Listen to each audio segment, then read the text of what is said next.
Goedemiddag in Dutch, good afternoon or good morning or good evening wherever you are. Welcome at the BA International Studies, the Bachelor International Studies introduction.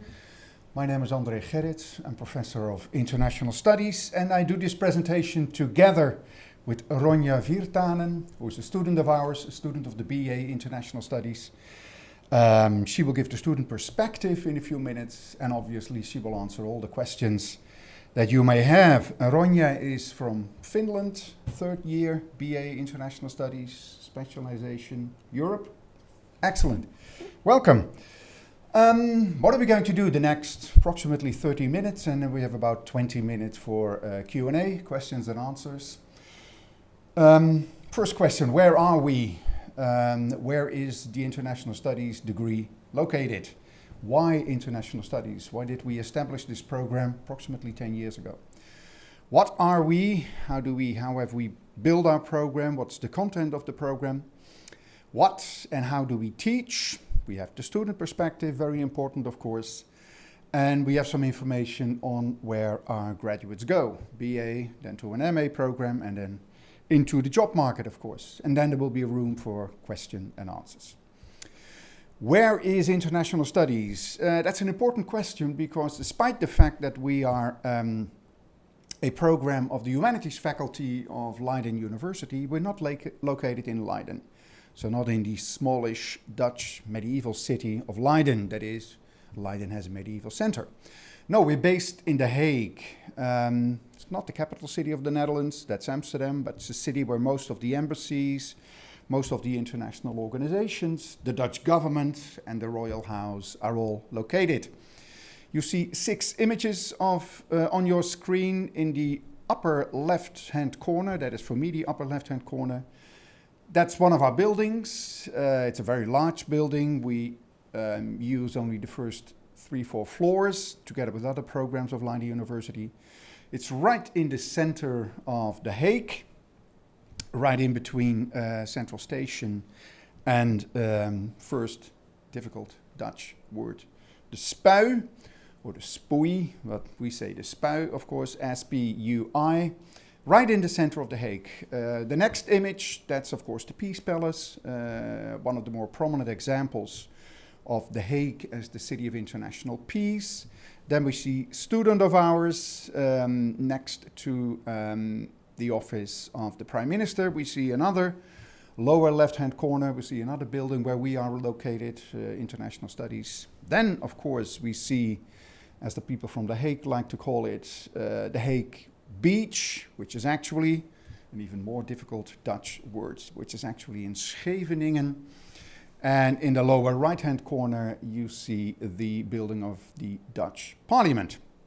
So we're based in The Hague. All of our teaching, most of our students live in The Hague, all of our teaching is in The Hague, and our staff works there as well.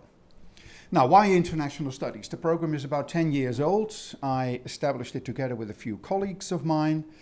There were basically 2 motivations, 2 ideas why we thought it's time for a new program, a program which is not on offer yet. The first and most important issue, of course, is the unprecedented pattern of and tempo of global change, globalization, interdependence, interconnectedness. It's all jargon which you will learn quite quickly once you enter the university, in combination with all kinds of different local responses. Now, both aspects of these processes of change are present in the International Studies program. Global change and local responses. So what we aim to do, our ambition is to provide you with frame of mind, knowledge obviously, but also the skills to operate effectively in this ever-changing and ever more rapidly changing global environment.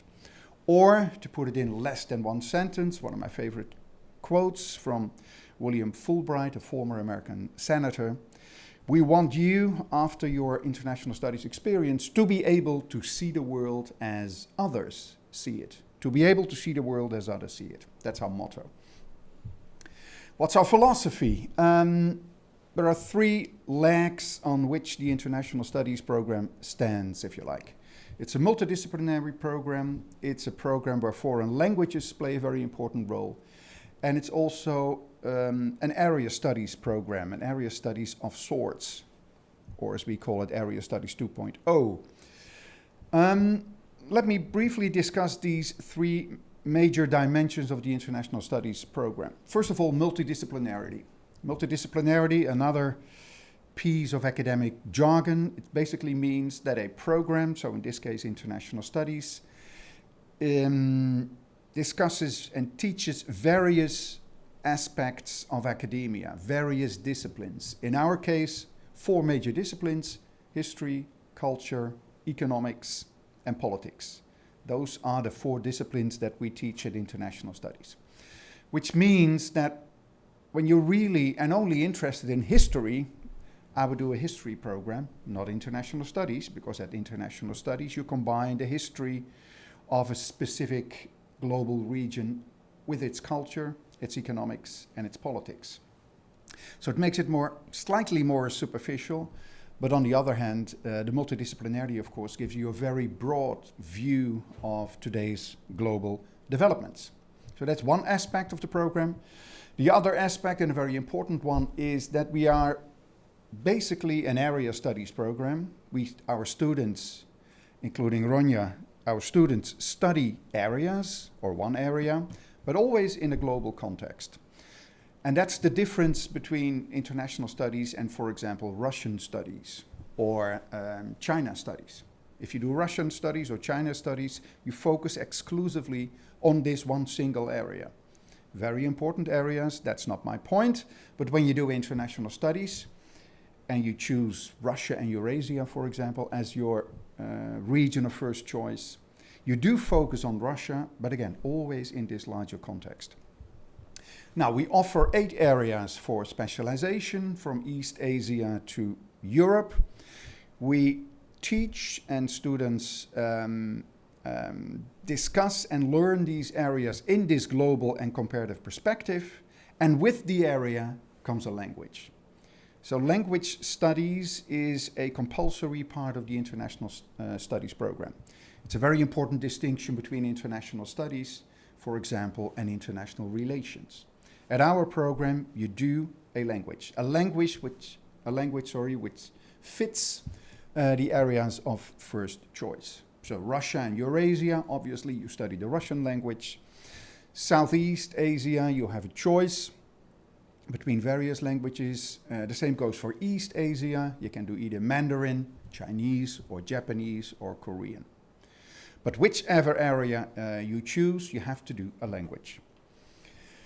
Now, one of the major aspects of the international studies program is that it's all in English, obviously. It's an international program. We have more than 60% foreign students. The other 40% has a Dutch passport. So English is our lingua franca, which means from the very, very beginning till the very, very end, everything is in English. The lectures, the seminar groups, the papers that you write, the books that you read, most of the books that you read, everything is in English. And this is of importance. My advice always is, if you still feel a bit insecure, you don't need to speak English perfectly, listen to me, but you need to feel secure. Because if you don't, then the international studies experience will be a disappointing one. So if you think, isn't it better to first, strengthen my English language skills, then my answer would always be yes. The stronger your English language skills, the more interesting, the easier, the more relaxing, if you like, the international studies experience will be. But it's up to you. For Dutch students, we don't measure your level of English. For foreign students, we do before you come in.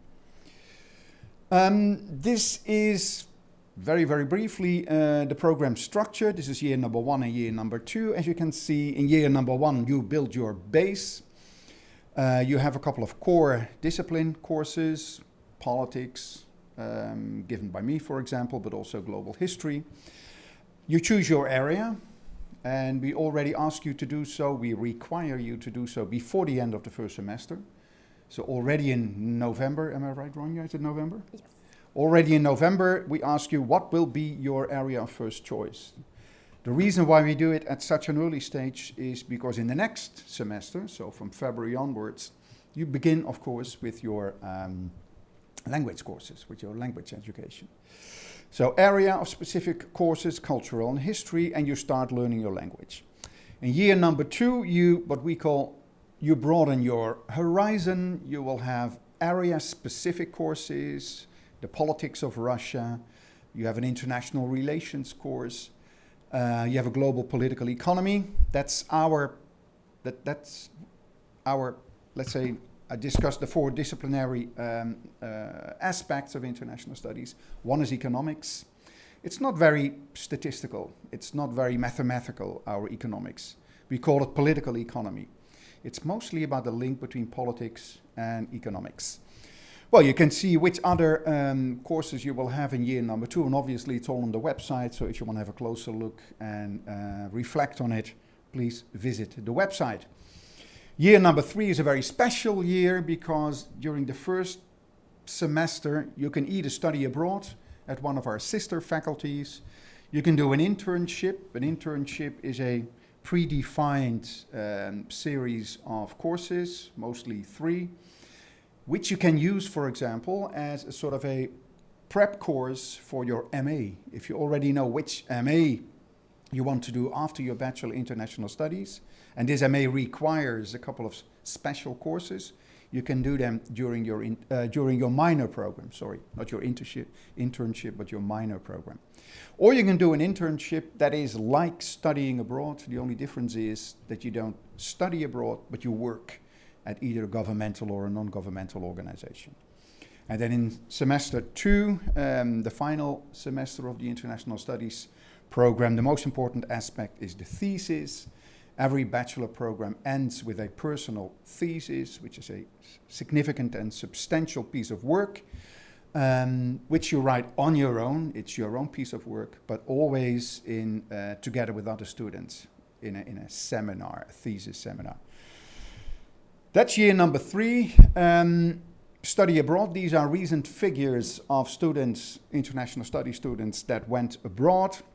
Well, a quick glance at the map already indicates that they go to all 4 corners of the world, including Russia, the United States, and all kinds of other places. 184 students in 29 countries and 5 continents.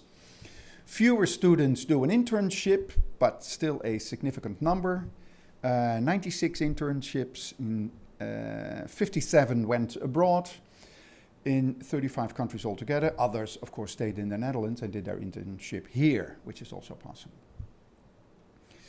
How do we teach? Well, we have a very specific teaching philosophy. We share 2 different modes of instruction.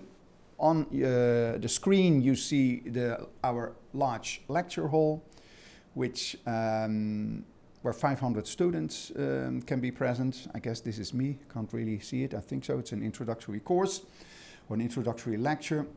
We take our lectures seriously, which means that most lectures are given by senior staff. And we do believe that lectures can play an important role in the academic growth of our students, listening to senior personnel, senior staff, full professors and others who discuss important historical, political, cultural and economic matters. But, and that is very, very important, most of your learning and most of your teaching experience is in tutorials. And tutorials are smaller groups, around 15 students altogether. And that's where you do the real work. That's where you write your papers, you present your papers, you discuss with your professor and with your fellow students. This is important because despite the fact that international studies is a very large program, per year we have approximately 500 new students coming in. There's no reason to feel alone or to get lost or anything because most of the teaching again is in these smaller groups. So lectures and tutorials.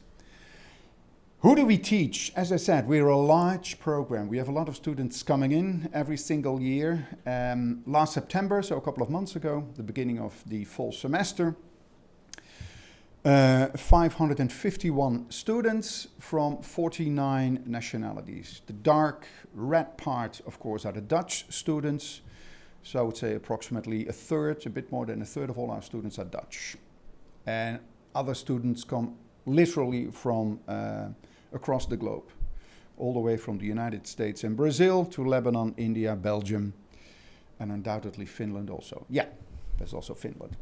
So again, as I always put it, studying international studies is already a very international experience. But I'm a professor, so I know a bit about the program, but I know nothing about doing international studies. Therefore, we have Ronja, and Ronja will take the floor and give you a student perspective on our program. Ronja. Thank you. So, hi everyone, my name is Ronja. I come from Finland, and I'm currently a third-year student of international studies. I'm currently doing an internship here in the Netherlands, actually. I'm working for the Finnish-Dutch Chamber of Commerce in Rotterdam, which has been very exciting, and it's allowed me to put in practice the theoretical knowledge that I've learned from international studies. So it's been very refreshing, and I've also gotten to learn a new side of this country as well, which has been really cool. But going back to why I started international studies in the first place, I already did my high school abroad back in Denmark, and it was very clear to me that I wanted to continue studying abroad, and especially to study in an international environment where there's people from all over the world, from different cultures, because I feel like that is a very enriching experience. And in high school, I was very interested in topics like politics, economics, languages. They were my favorite subjects. And at first, I thought that I had to choose one of them for my bachelor's program, but I was having really tough time choosing which direction I wanted to go for. So when I learned about international studies and I learned that I could combine all of these interests, it kind of ticked all the boxes for me, and I was instantly drawn to the program because of that. And I do think that it was definitely a good choice for me. It's been super interesting. And I think although it is a very broad program, as was mentioned before, all the courses that we have tie in very nicely together. So I've learned to kind of look at different global challenges and different events that happen globally from multiple different perspectives. And I've learned to kind of not only look at the economic and political side of things, but also understand the cultural implications and the historical causes behind them. And it's been very interesting to kind of broaden my understanding of these topics. But I do think that the absolute best part of international studies is definitely the international classroom.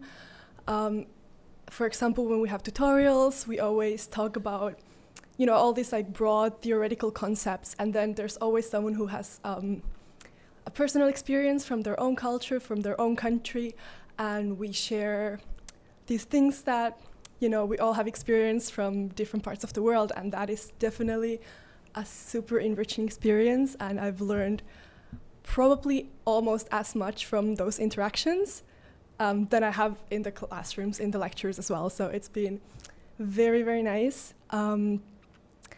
And as for student life, I think The Hague is a very good city to study in, especially as an international student, because it is such an international city.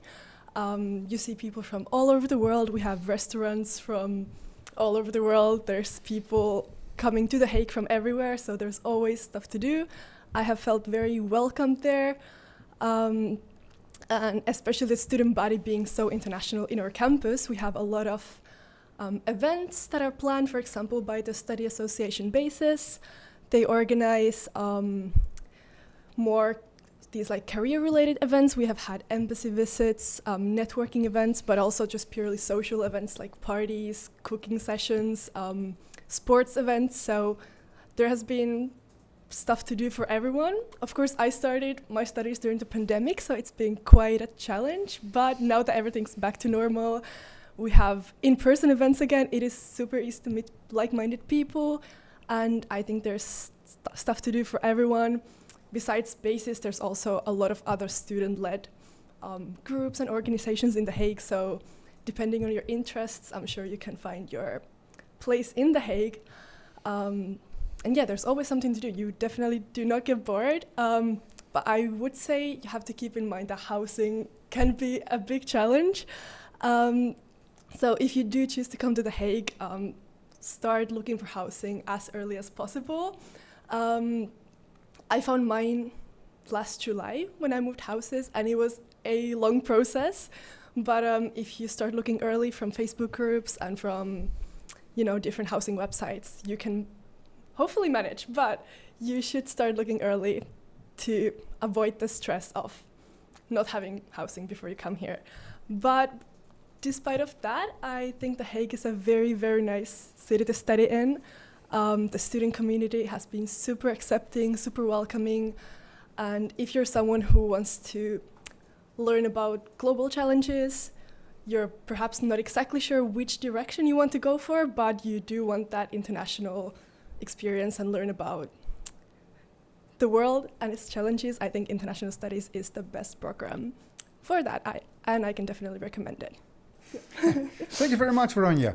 You're and welcome. also for the practical note on the housing, to which I will return in a moment. I need a few more minutes for somewhat more practical information. My advice always is, when you do international studies, exactly because it is a broad program and there are so many students, try to pursue your own interests. Try to study with a purpose or study consciously. And start thinking about what you want to do after international studies. Not the day you come in. First you have to get used to academia, of course, and to Dutch international university life. But once you're in, try to study indeed what I call study with a purpose, because there is a world after the BA International Studies. What are the career perspectives of our students? Well, first and foremost, we are a humanities program where language is a very important aspect of. Now, a humanities program generally does not prepare you for a very specific job, a very specific position. The humanities program in the labor market is all about knowledge, skills, but also about creativity and initiative, being able to take initiative. Now, we hope that we are able, during the 3 years of academic studies, international studies, we will be able to develop these specific skills, this knowledge, and this attitude among our students. This is what our students are doing, our former students are doing, the ones who left us last July, so the class of 2022. More than 50% is doing either a master's program or a pre-master's program. That's a typically European phenomenon, of course. Most Europeans consider a full university program. A full university program should be a combination of BA and MA. Most of our students tend to agree here. 34% has taken a gap year. Can you imagine how exhaustive the international studies experience was? But a gap year can be very useful, of course. 10% have already entered the job market, and 4% of our students had either started or are in the process of finishing a second bachelor's program. So this is where the students are going immediately after leaving international studies. These are examples of the MA programs that have accepted our students. And we're extremely happy, obviously, that there are so many MA programs that do accept international studies graduates. Sometimes you have to do a few additional courses, a few preparatory courses, but other programs simply accept you on the basis of your BA International Studies. And it goes all the way again from the MA in Middle Eastern Studies, the American University of Beirut, which happened to be the university where my daughter studied after her BA International experience. Believe me or not, it's not a sales pitch, it's absolutely true. All the way to the University of Leuven and universities anywhere in Europe and beyond. More than enough choice. Altogether, I think we see 5 career paths among our students. Many are in government and diplomacy, civil society, business and finance, sustainability, NGO sector, and journalism and education. And for some more concrete examples, there's a list of employers from the European Parliament to the Ministry of Foreign Affairs. And at your left-hand side, you see the various institutions, from governmental, semi-governmental institutions, which is still the largest group of our graduates, to all kinds of other professional spheres. So a very mixed picture, but overall, to the extent that we know, of course, that we are aware of, we're happy with how our students end up after the BA International Studies, both their MA programs and later on their jobs, so to speak.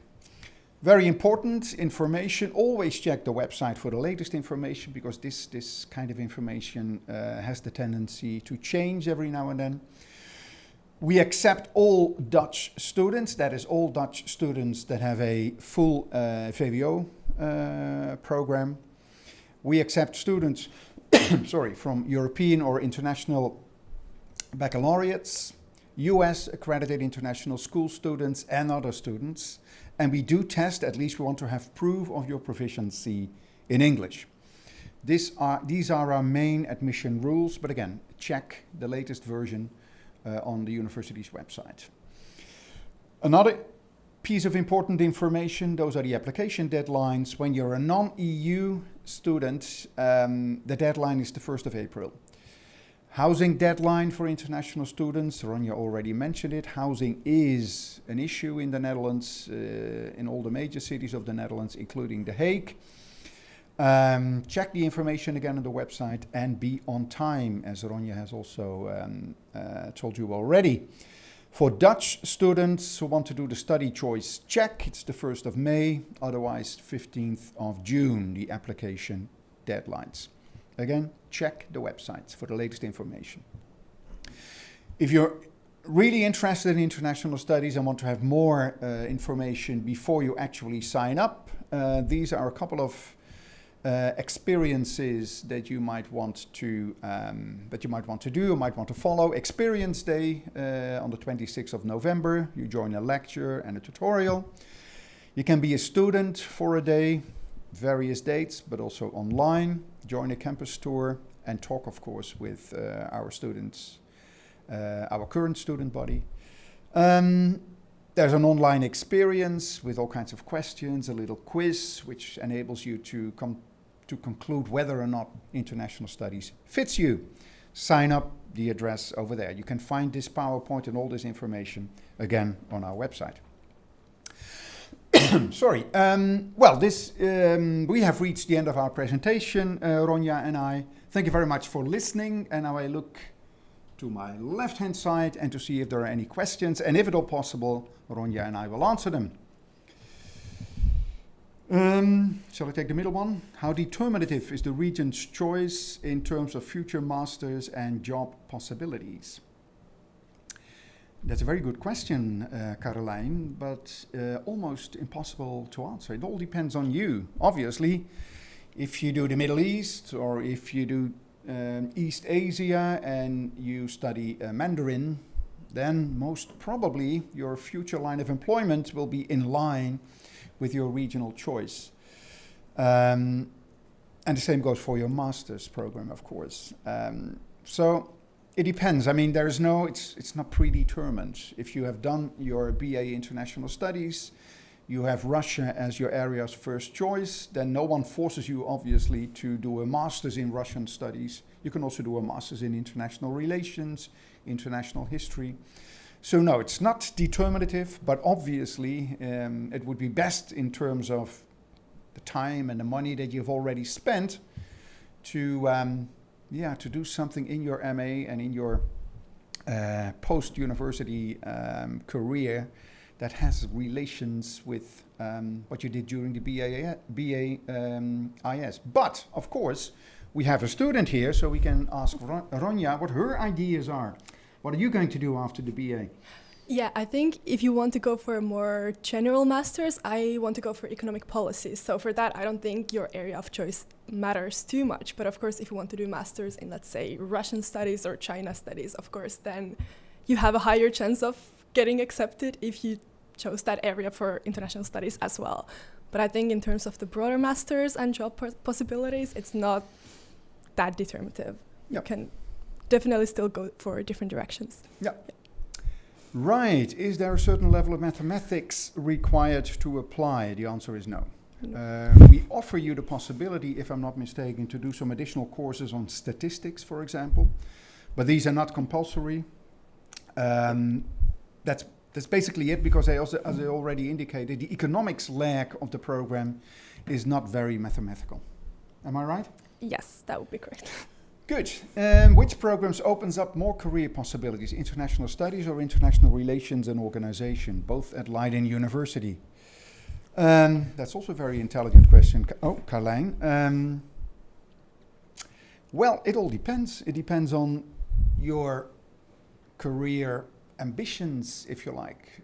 Let me put it this way. International organizations, relations and organizations is a traditional, what we call IR program. You basically study international politics, which is my own specialization, so I can only encourage you to do it because it's extremely interesting. But you do not learn a language, and you have a slightly less wide and broad focus. And I think in terms of future employment possibilities, being able to speak another language, apart from your local language and the English language, of course, is a huge asset. So if you talk about future career perspectives, then I would argue international studies, including the language part of international studies, is probably somewhat more beneficial. I studied Spanish in high school. Can I continue it and study another language from the beginning as well? Yeah, people do that. You can choose 2 languages, I believe, but then you really do have to put a lot of effort because we study the languages quite a lot. So if you choose 2 languages, you will have a lot of study hours of the languages per week. But especially if you already do know Spanish, you can continue Spanish at an intermediate level, I believe, and then you can choose another language to begin. But yeah, you just have to be willing to commit a lot of time for language study if you choose to do that. Yeah, so we're pretty liberal as far as the language choice is considered. The only language which you cannot study at international studies is the English language, because we use that as a lingua franca, but otherwise we have 18 languages. I think it was 18 on offer. But we do follow, obviously, this sort of a guideline which says that the language should be relevant to your area. So combining Russia and Eurasia with the Spanish language sounds a bit odd. So then probably our study advisors will say no. If you're interested in Russia as an area, you should study Russian as a language. Next question. Ooh. Goes a bit too quick. So we do the prior. Where can I start to apply for this course? Well, you did apply for this course, or for this program, you probably mean? Yes, that would be through the website. And I believe there's a website called StudyLink, where you apply for all programs in the Netherlands, so you have to apply through there. But there are links on the website of Leiden University BA International Studies that you can find all the information that you need. Yeah, and if you're really interested in joining the program, then start this whole technical and administrative procedure as quickly as possible. Because it always takes more time than you expect. Ronja, there's a question which is impossible for me to answer. How is the social life for students in The Hague? You already said something about it, but yeah, I think it's pretty good, especially for international students, because we have such a large international community. So, for example, right now every Wednesdays we have these bar nights for international studies students, where you can meet your peers. There's a lot of places to go out, grab a drink. There's some nightclubs, so there is a lot to do, especially now that COVID restrictions are not in place anymore. And there are some student parties specifically as well, but every week we have those like more casual grab a drink with your peers kind of nights. So I think social life is great if you're an international student here, for sure. Well, as a professor, I can only say I'm absolutely for student social life, but not too much, of course. How much prior knowledge of a language do we need for the area study, or can we start from scratch? Yes, you can start from scratch, and as Ronja already indicated, particularly for the modern European languages, you can also start at a higher level. That depends on your language knowledge when you come in. But yes, most of the languages, particularly the more, let's say the more difficult ones, Mandarin, Russian, Arabic, They start from point zero, basically. Yeah, so question which I already tried to answer more or less, the main differences between international relations and organization international studies. If I did not answer the exact same question, but let me repeat it very, very briefly. The main difference is international relations and organizations is monodisciplinary. You do politics, international relations. International studies is multidisciplinary. You do area studies, you do those 4 disciplines, and you do a language. So these are quite different programs. Names may sound familiar, and they do, but they're quite different, the programs. And if I may add, international Sure. relations, they also have quite a heavy focus on statistics, while we do Yep. not, but we can also take electives in statistics in international studies. So that's what I'm doing right now, for example, so you can kind of choose both. Yeah. In that sense. So IRO is a social science program, and international studies is a humanities program. And one of the consequences indeed is that IRO is more mathematical, if you like. Statistics are more important there.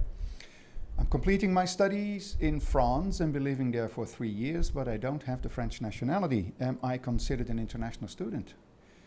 Well, judging from your name, you're not Dutch. Well, perhaps your first name is. You have a passport, right? If the passport is not a Dutch one, then we accept you as a foreign student. I think that's the main distinction here, the main criterion. If I send my application earlier than June 15, as an EU student, can I get my response earlier? I have to be very, very careful here because I'm not in charge of admissions. My gut feeling tells me yes, you may get your response, positive or negative, earlier than when you would apply at a much later stage, but it's always very, very busy and they're totally overcommitted, the admissions office, around that time. But hopefully, yes. I mean, that's basically what I can you add anything to this? No, I guess not. No, it's all depends on admissions, the admissions office and how busy they are. Hello, Vita. Is it necessary to provide proof of finishing high school and proof of passing the final exam by June the 15th? I guess yes, that is necessary. Actually, if you have the international baccalaureate, no, but they give you a conditional acceptance. And then once you get your degree, you have to submit it to Leiden University. But right, thank you very much. There you go. Yeah. Is there on-campus housing? No. No, there isn't. Not in our program, unfortunately. So it's indeed something which you need to take care of yourself. There are some supporting agencies at the university, but basically it's up to you. So as Ronja already indicated, try to start as early as possible.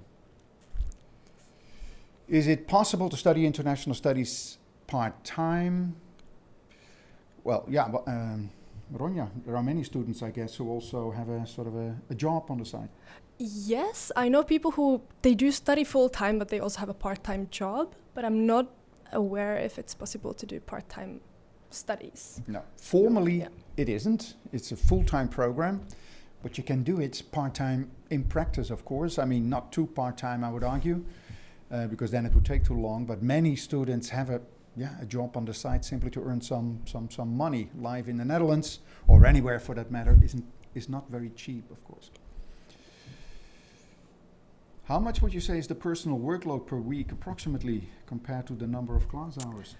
I mean, that depends on a person a lot, and also of the time of the year. For example, I, of course, study much, much more when we're closer to finals. Then it can be probably double of the actual class hours, perhaps even triple, like just before finals. But then when you're just starting out a new semester, it can be very relaxed as well. But it depends on how much time you need yourself to, for example, do your readings and work on your assignments. So yeah, it's very personal. And how many class hours do you have on average? Around 16, I believe. 16, eh? Yeah. So that's relatively many hours for a bachelor program, particularly, let's say, when you compare it internationally. So we keep our students busy, and we also keep our students busy on campus, so to speak. Yeah, it is possible to study a second language.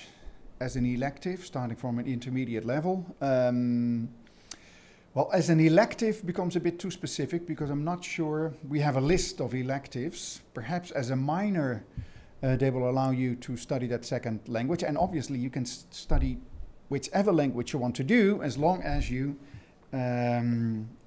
study along the international studies rules, so to speak. Many students ask that question, can I do another language apart from the language that is linked to my region of first choice?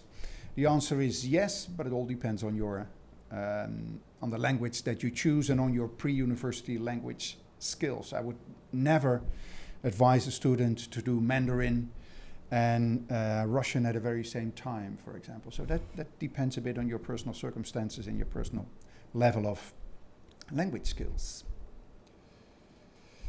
Coming from Israel, I would like to know how the IS program is handling current sensitive political matters in terms of open discussion, debates, etc. Well, I'll leave that question to Ronja.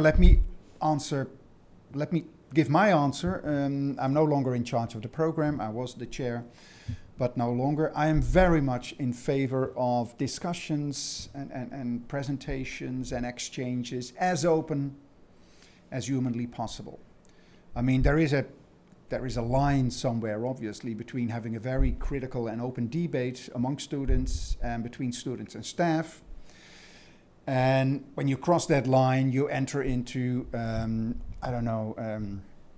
offending people or saying things which are absolutely unacceptable. But I have to say, for me at least, that line is rather far away. I think that our main task at university is not to make you feel comfortable. I mean, we, the staff, is not to make you feel comfortable, but to challenge you, which means that is also to confront you with ideas and beliefs and interpretations that may not be necessarily yours.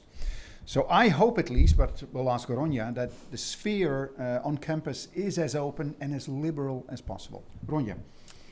Yeah, I mean, of course, my area of specialization is Europe, so we don't really talk about the topic of Israel and Palestine in my classes specifically. But I do think that in general, the atmosphere at university is quite open, and there's always space for open discussion, open debate. So I do feel like everyone's kind of able to express their opinions. And and as I see it, and as we see it at International Studies, academic freedom is incredibly important. More important than accepting, let's say, all kinds of real, perhaps, or also sometimes artificial sensitivities, political correctness or otherwise. No, academic freedom is perhaps the most important aspect of your whole academic on-campus experience. Right, how selective is this program in terms of? Yeah, I don't know. Very good question. I think I'm not completely sure what it is for international students, but for EU students, as long as you pass the language requirement, then you should be fine, from my understanding. Yeah, if it is related to admissions, then we are not extremely selective. There was this slide on the different aspects of our admissions policy. My advice again is check it at the on the university website. But we're not a hyper-selective program, no. What's the ratio between group and individual assignments? Good question during the program. It really does depend on your courses, of course. I do think we have more individual assignments in most cases. I've definitely written more essays on my own, but we do have a fair share of group assignments as well. And I think it also definitely depends on your area, because areas may organize their courses a little differently. But we do have some group assignments, maybe 1 or 2 per semester, but majority have been individual assignments, for me at least. Yeah, students don't tend to like group assignments. I think they're very important. I mean, obviously there should be a minority of assignments among all the assignments that you do. The majority should be individual. But working together, of course, is a very important skill, a skill which is very, very useful post academic studies. So we do have, and explicitly so, collective assignments. Would it be possible to clarify what an elective is? So electives are courses that you can choose to follow like alongside your BA program. So for example, right now I'm doing an internship, which is my main focus, but I'm also following an elective course in statistics because a master that I'm applying for requires statistics. So I chose to follow that course kind of outside of my bachelor's syllabus. And there's a variety of courses that you can choose as electives if you wish that you can, expand your knowledge on topics that, like alongside the BA program as well. But they're not mandatory at all. Yeah, so we have a list indeed of electives, a long list of electives. The philosophy behind the electives is that these are examples of research-driven teaching. So the electives given by individual faculty always cover aspects or topics which that member of faculty considers to be important and in which he or she is experienced in terms of research. So we hope that you will benefit from these research-rich electives. But the list is so long that, again, it's the best option is simply to check it on the website.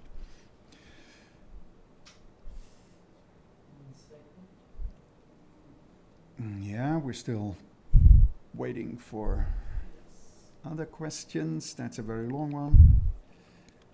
Hello in Italy. We received the academic diploma at the end of June and beginning of July. In this case, how is it possible to apply if it is necessary to provide a proof of having concluded our academic studies? Yeah, Ronja. I'm not sure exactly how it goes on country-to-country basis, but at least when I applied from an IB, International Baccalaureate background, I was able to apply with my predicted grades, and then I was giving a conditional letter of acceptance, and then afterwards, once I passed my IB, I would just submit that to Leiden University and they would take me in. So I'm assuming that it's the same for other countries as well. I guess so too. In general, is you get conditionally admitted and you have somewhere until in the summer to submit the supporting documents. Okay. You get conditionally admitted and you have until into the summer to provide us with your official and final documents. So yes, do apply even before you have your diploma in hand. Is it possible to do a master in business after international studies? In theory, it is, right? Yeah. It depends a bit on your BAIS program, the courses that you followed, and some business programs undoubtedly will ask for a few prep courses, but that differs per business MA. Yeah, especially if you do a minor in business in your third year, then I think your chances are pretty high. Yeah.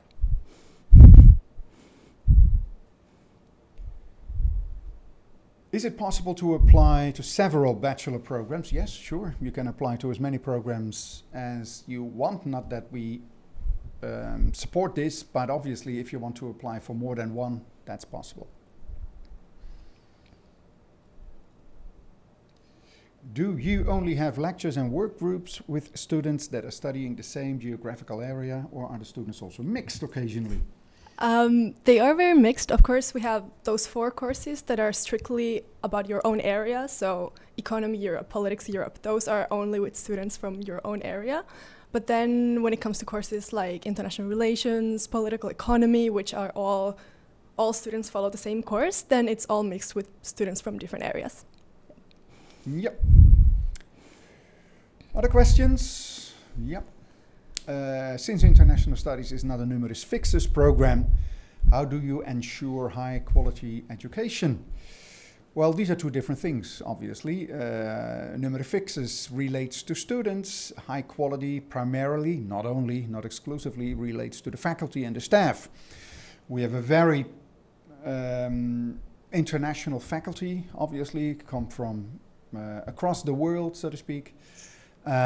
University is a pretty competitive job market, I can assure you. So as far as we are concerned, the staff, I don't think that there's any reason to be afraid of in terms of quality, but of course high quality education is always a sort of an interrelationship between staff and students, Ronja. Yes, definitely. And I think there's a couple courses every year that you are required to pass, so that also kind of sets the standard somewhere because you need to pass your language studies and your academic reading and writing in the first year. So I feel like that already pushes the standard up in the course. And you also need to have reached a certain number of EC, so student points, to be able, for example, to do your study abroad or your internship in year number 3. So we keep a close watch on the study progress of our students. What languages are part of the program? As I already indicated, 16 or 18 languages. 16, I believe. Yes. Yeah. Yeah, they're all available on the website. Yeah, I would go to the website. Mhm. Yeah. We're reaching the final part of our presentation. I haven't done any economics in high school. Would it be too complicated for me to study the course? And are there support groups or tutoring to help students who are struggling? You should be able to do the economics courses, but then again, why am I giving this answer? This is your cup of tea. Yeah, no, I think the economics courses are definitely doable if you have not had economics in high school. I think most students in international studies have not done economics prior to the course, and they all have been doing fine because, yeah, economics for us, it's not very mathematical, but it's more about the theory and the political economic relations. So, yeah, you will definitely be fine if you're not familiar with economics yet. And usually during the tutorial groups, we always go through the most complicated theories and concepts, so that will already give you some support.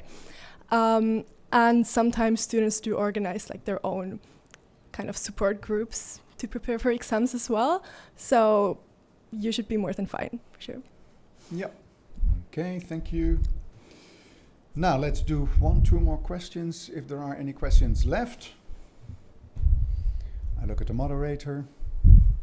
Do I need a language exam to get in, or is the school leaving exams English proficiency enough? I'm not absolutely sure.